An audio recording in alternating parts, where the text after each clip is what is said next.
but it's going to come down to money.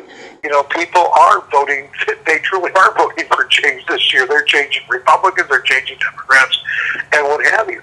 The biggest hurdle comes down to money.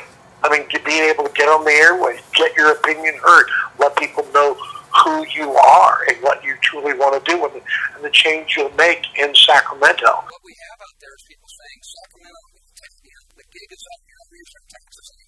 You got to learn to live within your means like every household does. It was an exciting night last night. Tea Party upsets like hers have triggered a Republican Party civil war.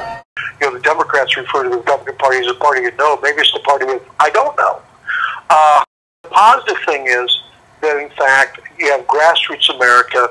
Ronald Reagan came from Grassroots America. He was elected by grassroots. He was not elected by the hierarchy of the Republican Party. He wasn't elected by the David Rockefellers and what have you. He was elected by Grassroots America.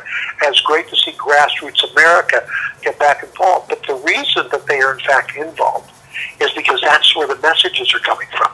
The Republican Party, if there's a downside, and I make reference to this in my op-ed piece, I say the party of I don't know, is the fact nationally there's no voice. Nobody can tell you where the Republican Party stands. Individually, yes, like with a Mike Stoker, O'Donnell, whoever it might be.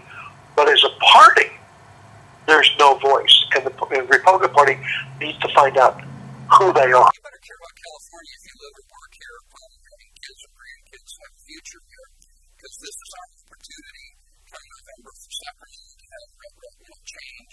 And I think that change is on the horizon. I think you're going to see it nationally. And,